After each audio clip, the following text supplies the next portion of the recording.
God keep our land glorious and free.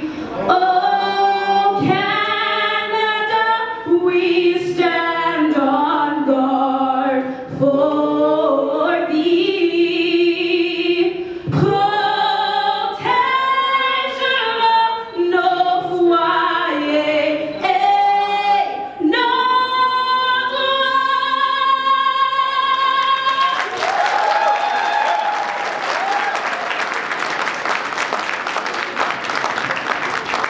All right. You may be seated if you can. Now, for a person as small as she is, that was one big voice. Give her another round of applause. If you ever want Shalise to sing, you go visit her whenever you can. That is Shalise Simpson.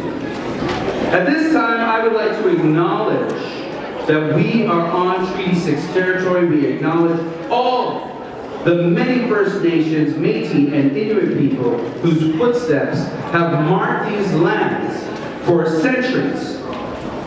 I would like to also acknowledge all the ancestral people who have come here through slavery and against their will at this time.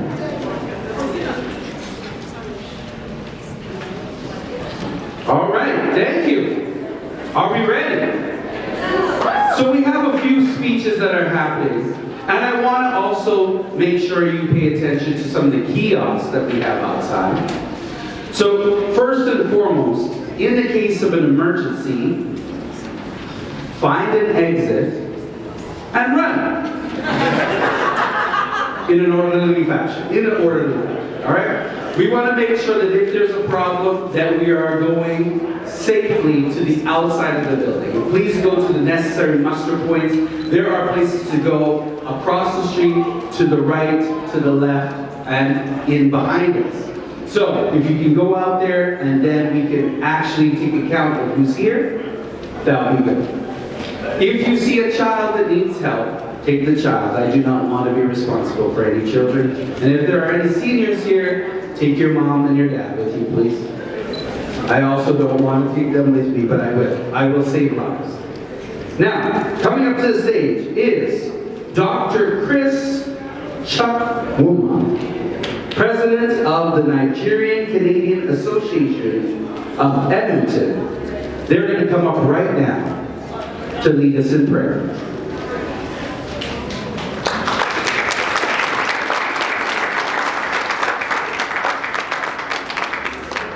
Okay?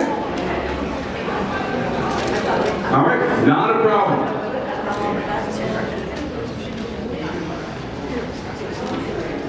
Okay? Instead, we're going to have myself open us up in prayer. You can clap if you want. I'm totally good. This is prayer for Black History Month. If you want to, you may bow your head.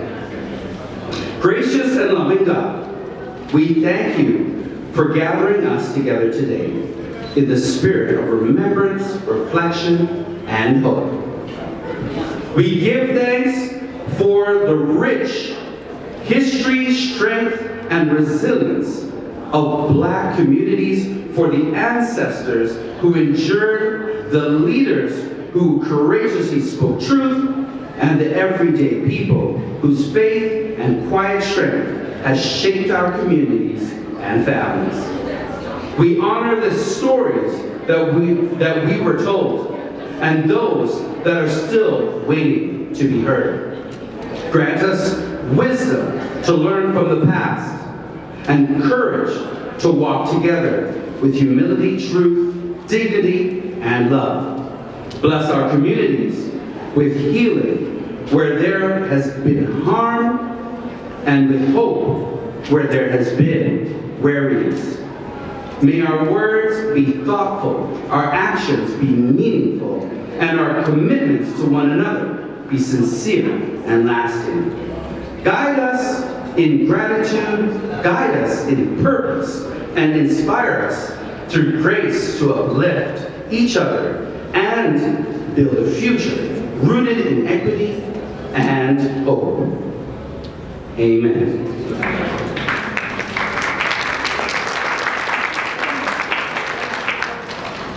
Now, I want to welcome everybody to the official opening of Black History Month 2026. We are glad that you are here. Everybody that came, I'm so happy to see all the familiar faces. I'm so happy to hear from the dignitaries that are here and the people who represent our city in the different capacities. So, I would like to thank some of our performers that are here. Before you get up here, just in case I forget, and we will have many people come up to do what they have to do. Now, speak it, live it, do it. Has anybody heard that before? Yes. Speak it, live it, do it is our theme for 2026.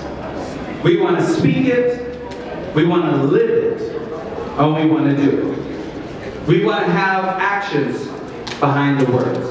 It's not enough for us to just talk about it. And there's a lot going on in our country and all around us. So we have to speak it, then we have to live it, which we are doing, but then we have to do it. All right? So, because of that, with sincerity, we honor and respect the legacy of our pioneers, while also honestly acknowledging the reality of where we are today. This theme calls us to move beyond words, to live our values in everyday moments, and to show up through our actions.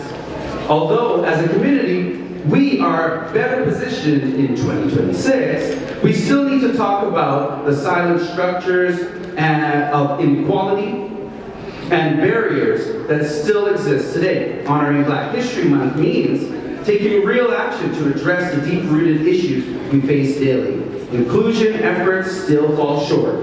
Diversity may be the open door, but true fairness and belonging are what will allow Black and racialized people to feel and strive. We are going to bring up right now to this pulpit, or this very nice podium. You know, we're preaching here today, so I got to have both. The honorary Eleanor Olzewis. Did I get that right? I'm almost right. Close? All right. If I mess up, please, it's okay. You're not hurting my feelings. Let me know where I messed up and I can go. So I'm going to bring up the Federal Minister of Emergency Management and Community Resilience and Minister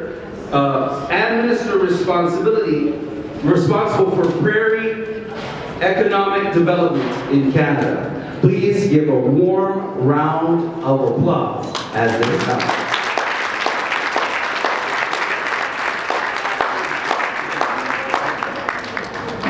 Thank you. Good afternoon, everyone. Bonjour à tous et à tous. Thank you so much to our hosts and our community leaders, elders, youth, educators, advocates who are with us today. And what an inspiring start to Black History Month already. The first 5 minutes has already been incredible. You know, Black History Month is not only a time for reflection, but it's a time for recognition and learning and renewed commitment. Canada's proud to be one of the first countries to adopt the United Nations International Decade for People of African Descent. And that decision mattered. It mattered because it was a recognition that the fight against anti-Black racism must be intentional and it must be sustained and rooted in action. Parce que la communauté noire font partie intégrante du Canada depuis bien longtemps. From the early Black loyalists and settlers to generations of families that helped to build this country. Black Canadians have shaped us. They shaped our institutions, they shaped our culture and our shared identity. Trailblazers like Viola Desmond, whose courage challenged injustice and helped advance civil rights in Canada, reminds us that progress never comes without determination and without cost. Mais l'histoire des communautés noires ne se limite pas au passé. Elle est bien vivante, ici et maintenant. In Edmonton Centre, Black Canadians are educators shaping their minds. They're health professionals caring for our communities. They're entrepreneurs creating jobs, building businesses, and driving innovation. They are artists and public servants, students and leaders. They are advocates and organizers, building community and building opportunity. From folks like the National Black Coalition of Canada's Edmonton chapter, to the Council of Canadians of Africa and Caribbean Heritage, to the Congress of Black Women of Canada's Edmonton chapter, Black Mrs. Edmonton, Canada's Affordable Housing Initiatives, and the Africa Center's Black History Month Initiative Fund. These are all an essential part of Edmonton and of Canada. But we need to be clear, racism still exists.